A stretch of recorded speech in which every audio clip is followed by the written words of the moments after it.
This is Opposite Radio, because it rocks. Hi, nice to meet you. Lovely to meet you too, Marco. Yeah. To be honest, I listened to your first album because I never heard that album before I checked out your latest music. It was also really good. Oh yeah, thanks very much. Yeah, nice Because one. I grew up, I'm a bit old, I'm already 54. And late 90s, early zeros, but in particular the late 90s. Yeah. That music seems to come back a bit in the sound of that first album. Absolutely. Yeah, when we made Dirtmore, we were like we listened to a lot of like Leatherface, Snuff, the Fly Medallions. Yeah. And then obviously like there's strong Mancunian influence in there as well. There's a lot of Oasis going on in that album too. And it was just like it was good. It was really fun making that album. I'm sorry, I keep looking at it. It's really fun making that album. I get all the angles. It's really fun making that album. It was really fun making that album because it felt like at the time we were just making a really loud, silly, and big punk tunes. And it was it captured a very like particular couple of years of our life where everything was a bit silly. So it was really good. Yeah, but you started already years before. And if I understand correctly, you, were joining a lineup of a festival, but where you really wanted to play a punk festival. Yeah. Yeah. So one of our first gigs, we played a festival in America called The Fest, and they banned us from ever playing again because we were so terrible, and so intoxicated.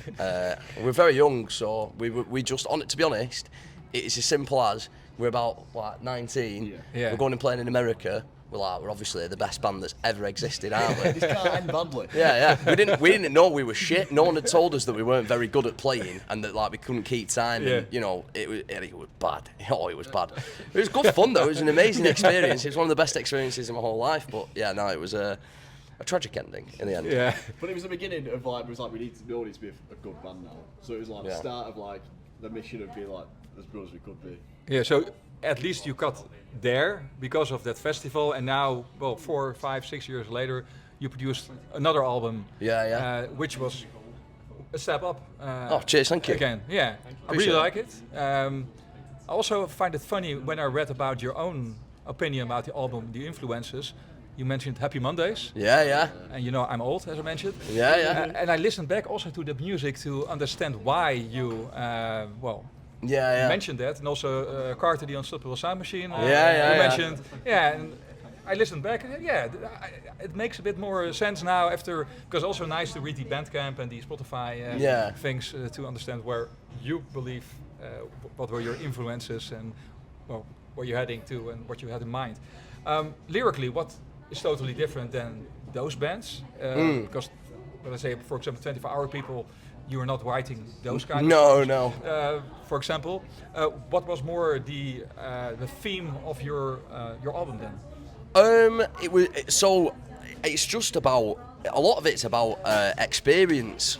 So at that time that we started making it, lockdown had happened and my life had changed quite a lot. Like I had a very different kind of job to what I used to have. Life had become a little bit more real, so to speak, and it's lyrically it's just driven by all the kinds of things that I was seeing, be it through my growing disdain for the way that money's kind of ruining the entertainment industry, ruined football. It's ruined a lot of things, money, and it was a big theme, wasn't it, of the last few years. I think across the entire Western world, it's forever an all-encompassing bearing theme.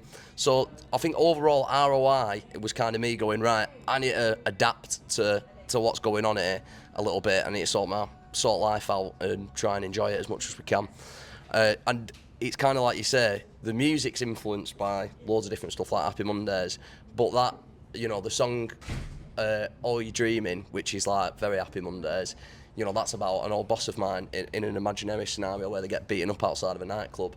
To tell a metaphor of these, like, people in the UK will know it so much.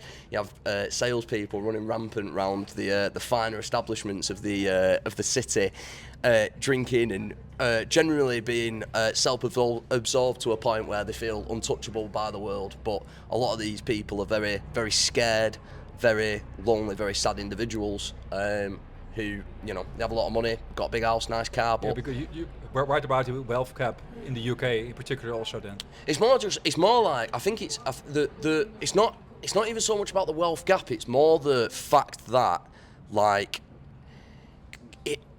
it's more the fact that it's very, very easy for people, it's very, very difficult for people to do anything in life that doesn't involve earning as much money as possible in order to, you know, fucking have, you know, just to fucking have a nice fucking weekly shop. You got to earn decent money now. Do you know what I mean? When I first started working compared to now, like my weekly shop, are you mad? It's so expensive. So it's like, it's more the fact that, you know, there's people out there in life that might not want to fucking work 5 days a week and 45 hours a week. They might want to fucking try and do something else with their life, but they're just not necessarily afforded that opportunity. You cannot move up because of the amount. You cannot save that much. Yeah, it's like it kind of. Sorry, it's very difficult to explain. This is what I'm saying, but it's more that feeling of there's got to be more to life than this.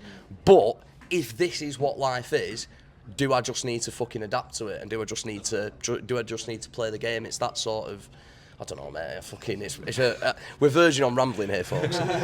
Well, I appreciate anyway the fact that you do it all yourself, DIY. Although you now signed to a label that's helping you out, I understand that's also important because you can focus more than on the music. Yeah. How did you end up then in the end with Van Records? I just messaged lads on Instagram. I was like, do you like this? Like they've put out loads of good bands, and Lags is a super nice guy. So yeah, he liked the tunes, put them out. And that's really a good useful. match. Yeah, it was. Yeah, he's dead. He's like, I think. Well, it's all about fucking making mates at the end of the day, isn't it? And we get along very well with that. He's very lovely. Always helps us out greatly with things like, Lags, can you fucking drive all the way to London with your guitar cab for us to use that? Thanks very much. He would do that. Yeah, he's a legend. He is, yeah. Did you read the bluntly oversimplified of yourself? No. Left Old Dahl always doing this summary of bands. Right. And I think partly they used your own description because it starts with Manchester punk and you use it yourself. Yeah. It also mentioned driven forward by pure rock and roll swagger. Wow. Yeah, I'll take that. Yeah. I thought it was a nice description. Yeah. I like that. I'll take it. Yeah, I love that. Yeah, so you can use it in the future, of course. Yeah. Copyright them, and then it's all fine. There was also this song, or I think you mentioned yourself also, we are all trying to find our place in the new world. Let Ariel Seller be the soundtrack. I think you wrote it somewhere. I think it was a nice quote for yourself. I don't know if I wrote that, but you wrote it. I don't think I wrote that. Someone's wrote that. So I think James might have written that. Cheers, James. Yeah, I think it's a nice quote because it's a lovely thing, that's what music I think is in the end all about. For people to enjoy it, and let Ariel Seller be the soundtrack. Cheers, thank you. I checked out the album yesterday again. Well, for me, the favorite is of course Tied to Pieces of Paper because I included that one in the playlist, the post-punk playlist that I have on Spotify, but also Rotting and Shaking, Modern Living, They All Lie to Me, Chances. Those were the favorites. When not many people say those specific ones really. They've usually got some other favorites, so it's good to see Modern Living there because I really like that one. So. It's a bit of a mix of different songs. What are your own favorites? Because I understand when you recorded a long time ago, then you play the songs. Yeah. And now it's already after the release, a couple of months. What are now your favorites yourself? Mine are Chances in the same 24 Hours as Beyonce. Those are my two favourites. I really like the chorus of Chances. Mine would have to be Telecom 5. Yeah. Okay. Honestly, that's... Oh yeah, shit! Forgot about that. Telecom 5, sorry. Scratch that. Probably my favourite thing we've done. Yeah. Telecom 5, sorry. Yeah, Telecom 5, sorry about that. What am I on about here? And you played most of the songs from your new album tonight? Yeah, predominantly. Because it's pretty much one set then, of the songs of the new album. I think we'll do quite a few Dirtmore ones as well. And then... because we're playing tomorrow as well. I think tomorrow we're going to do like a bit of a wild one where we're not going to write a set list and we're just going to get on there and see what happens. Oh, nice. Snuff used to do that. That is like one of the coolest things in the world that you can do is just go out there and see what happens. always work. Most of the time it does. Sometimes. We've done sets with no set list, right, where we're like, fucking hell, we're amazing. And then we've done sets with no set list where we're like, fucking hell, what are we fucking playing next? You know what I mean? Everyone's got different songs in their how many beer did you drank them before you started? Do you know what? Beer drives me out, so I tend not to drink too much, really. Well, that's good, but then you just improvise on the spot by yourself. Yeah. Let the music guide us. Yeah, and also that you have different time slots. I also appreciate the fact that if I miss you today, because we have to roll the dice. Oh, yeah. And you're the ones that gonna roll the dice. We're gonna roll the dice for you. We have 4 options. Enola. You can film it. Some good bands here, to be fair. Enola. Flip Top Hat from the UK. Nice. Yourself, of course. Aerosolid. Solid. And Saloon Dion from Bristol. Nice. So you're Manchester then? Oh, aye. Of course. You can throw now, but he needs to film it. So. Right, let's do this. You can a ball, yeah. That's very best. Ready for this? 3, 2, 1.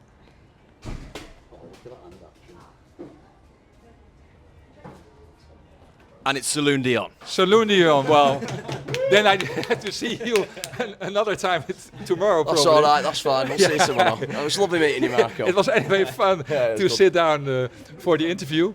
No, lovely. Thanks for having us. I have a question. I have a radio show held in the past. It was more than 20 years ago, and also a fanzine. And I had this band from California at the time. I think it was Straight Faced.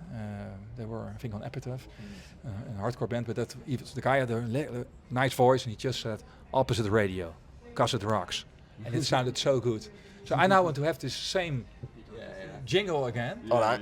So maybe you mentioned yourself that we are Aerial Salad. So opposite, 'cause it rocks. Easy. Can you do that? Yeah, of course we can. We're Aerial Salad. This is Opposite Radio, 'cause it rocks. Yeah. Excellent.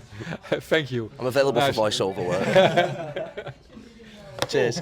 Yes. Oh, them 8 people hauling ass across the entire city with a whole backline to put a gig on impromptu with moments to spare before we go to the ferry, and I'm so sorry your strap disintegrated. I'm sorry.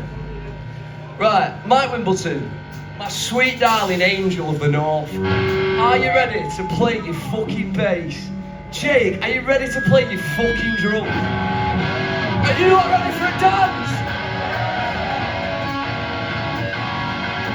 Better late than never.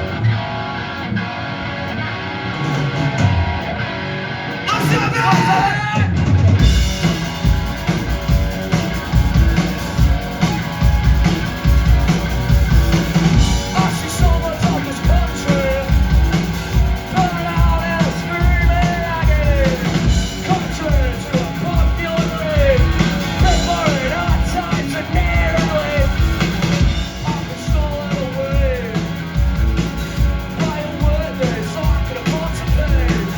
So I can't afford a mouse to slow ride.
and somebody's looking down.